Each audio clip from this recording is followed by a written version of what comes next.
Hi, welcome back. ഇന്നത്തെ നമ്മുടെ recipe puffs പോള അല്ലെങ്കിൽ ബ്രെഡ് പോള എന്നൊക്കെ പറയും കേട്ടോ. നല്ല ടേസ്റ്റി ആയിട്ടുള്ള റെസിപ്പി തന്നെയാണ്. വളരെ ടേസ്റ്റി ആയിട്ടുള്ള ഒരു ഐറ്റം, ഉണ്ടാക്കാനും വളരെ എളുപ്പമാണ്. നമ്മൾ കടയിൽ നിന്നൊക്കെ വാങ്ങുന്ന പപ്സിൻ്റെ അതേ ഫില്ലിംഗ് ആണ് ഇതിലും നമ്മൾ ചെയ്തെടുക്കുന്നത്, ബ്രെഡിൽ ചെയ്തെടുക്കുന്നത് മാത്രം കേട്ടോ.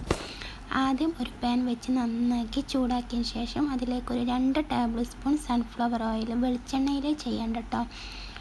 ഏറ്റവും നല്ലത് ഓയിൽ, വെജിറ്റബിൾ ഓയിൽ അല്ലെങ്കിൽ സൺഫ്ലവർ ഓയിൽ, ഇതിലേതിലും ചെയ്യുന്നതാണ്.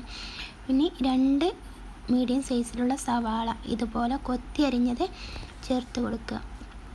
പിന്നെ 1 ടേബിൾ സ്പൂൺ ഇഞ്ചി വെളുത്തുള്ളിയും കൂടെ 1 ടേബിൾ സ്പൂൺ ചെറുതായി അരിഞ്ഞതും, 1 പച്ചമുളക് ചെറുതായി അരിഞ്ഞതും, കുറച്ച് കറിവേപ്പില കൂടെ ചേർത്ത് കൊടുക്കുക. എല്ലാം കൂടെ ഒരുമിച്ച് ചേർത്ത് കൊടുക്കുക കേട്ടോ. പിന്നെ ആവശ്യത്തിനുള്ള ഉപ്പും കൂടെ ചേർത്ത് നന്നായിട്ട് മിക്സ് ചെയ്ത് ഇളക്കി കൊടുക്കുക. നന്നായിട്ട് വാടി വരണം കേട്ടോ. ഇനി നമുക്ക് അടച്ച് വെച്ച് നന്നായിട്ട് വഴന്ന് വരുന്നതിന് വേണ്ടി മൂടി വെച്ച് വേവിക്കാം. ഇതുപോലെ നന്നായിട്ട് വഴന്ന് വരണം കേട്ടോ. ഇനി ഇതിലേക്ക് നമുക്ക് 1/2 ടീസ്പൂൺ ഗരം മസാല, 1/4 ടീസ്പൂൺ മഞ്ഞൾപ്പൊടി, 1/2 ടീസ്പൂൺ മുളക് പൊടി, 1 ടീസ്പൂൺ മല്ലിപ്പൊടി, പിന്നെ 1/2 ടീസ്പൂൺ കുരുമുളക് പൊടിയും കൂടി ചേർത്ത് നന്നായിട്ട് മിക്സ് ചെയ്യട്ടെ. ഇത്രയും മസാലപ്പൊടികൾ മാത്രം ചേർത്ത് കൊടുത്താൽ മതി, വേറെ ഒന്നും ഇതിലേക്ക് ചേർത്ത് കൊടുക്കണ്ട. ഇനി നന്നായിട്ട് മിക്സ് ചെയ്ത് ഇതിൻ്റെ പച്ച മണക്ക പോകുന്നത് വരെ നന്നായിട്ട് മിക്സ് ചെയ്യുക. പൊടികളുടെയൊക്കെ പച്ച സ്മെല്ലുണ്ടല്ലോ, അത് പോകുന്നത് വരെ നന്നായിട്ട് മിക്സ് ചെയ്യുക. ഇനി ഇതിലേക്ക് മല്ലിയില ചെറുതായി അരിഞ്ഞതും കൂടെ ചേർത്ത് കൊടുത്ത് നന്നായിട്ട് മിക്സ് ചെയ്യട്ടെ. ഇനി ഇതിലേക്ക് നമുക്ക് ഒരു 3 ടേബിൾ സ്പൂൺ വെള്ളം മാത്രം ചേർത്ത് കൊടുത്ത് അടച്ച് വെച്ച് വേവിക്കട്ടെ. ആവശ്യത്തിന് ഉപ്പും കൂടെ ചേർത്ത് കൊടുക്കുക. ഉപ്പ് എനിക്ക് മസാലയിൽ കുറച്ച് ഉപ്പിൻ്റെ കുറവുണ്ട്, അപ്പോൾ അതിന് കുറച്ച് ഉപ്പ് ചേർത്ത് കൊടുത്തിട്ടുണ്ട്. ഈ വെള്ളം ചേർത്ത് കൊടുക്കുന്നത് എന്തിനാന്ന് വെച്ചാൽ നമ്മൾ കടയിൽ നിന്നൊക്കെ വാങ്ങുന്ന പപ്സിന് ഒരു സോഫ്റ്റ്നെസ് ഉണ്ടാവുമല്ലോ മസാലയ്ക്ക്, ആ സോഫ്റ്റ്നെസ് ഉണ്ടാകാൻ വേണ്ടിയിട്ടാണ്. അതുപോലെ നന്നായിട്ട് സോഫ്റ്റ് ആവട്ടെ. മസാലയൊക്കെ നല്ല ടേസ്റ്റാണ്. ഇത്രയും മതി, ഇനിയൊന്നും ചേർത്ത് കൊടുക്കേണ്ടതില്ല. ഇനി ഫ്ലെയിം ഓഫ് ചെയ്ത് മസാല മാറ്റി വെക്കുക. ഇനി 2 മുട്ട പൊട്ടിച്ചെടുത്തിട്ടുണ്ട്. പിന്നെ ഒരു 3 മുട്ട പുഴുങ്ങി 4 പീസായിട്ട് കട്ട് ചെയ്തെടുത്തിട്ടുണ്ട് കേട്ടോ. ഇനി 2 മുട്ടയിലേക്ക് 1/4 കപ്പ് പാലും കുറച്ച് ഉപ്പ്, ആവശ്യത്തിന് ഉപ്പും, 1/2 ടീസ്പൂൺ കുരുമുളക് പൊടിയും കൂടെ ചേർത്ത് നന്നായിട്ട് മിക്സ് ചെയ്തെടുക്കുക കേട്ടോ.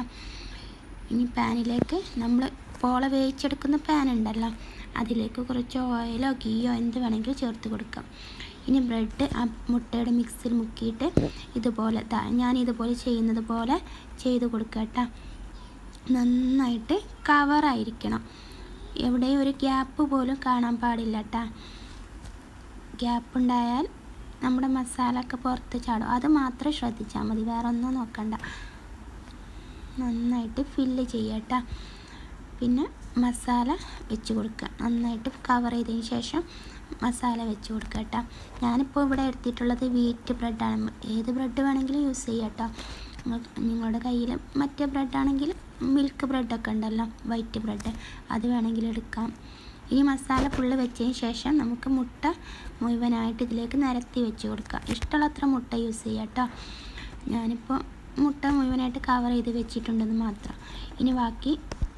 ഇനി ബാക്കിയുള്ള ബ്രെഡും കൂടെ മുകളിൽ മുട്ടയുടെ മിക്സിൽ മുക്കിയിട്ട് വെച്ച് കൊടുക്കുക. പിന്നെ ബാക്കിയുള്ള മുട്ടയുടെ മിക്സ് മുകളിൽ ഒഴിച്ച് കൊടുക്കുക. ശേഷം മല്ലിയില ചെറുതായി അരിഞ്ഞതും കൂടെ ഇട്ട് കൊടുത്തിട്ടുണ്ട് കേട്ടോ. ഇനി ഗ്യാസിൽ പഴയ ഒരു പാൻ വെച്ച് അതിൻ്റെ മുകളിൽ വെച്ച് കൊടുക്കുക.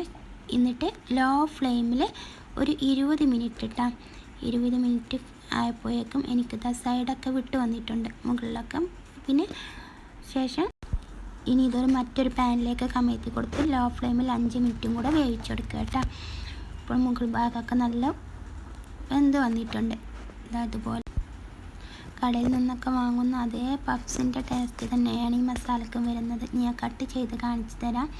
നല്ല അടിപൊളിയായിട്ട് നല്ല സോഫ്റ്റായിട്ട് വന്നിട്ടുണ്ട് കേട്ടോ. ഒരിക്കലെങ്കിലും ട്രൈ ചെയ്ത് നോക്കണേ. ഇഷ്ടപ്പെട്ടാൽ ലൈക്ക് ചെയ്യാനും ഷെയർ ചെയ്ത് സപ്പോർട്ട് ചെയ്യാനും മറക്കല്ലേ.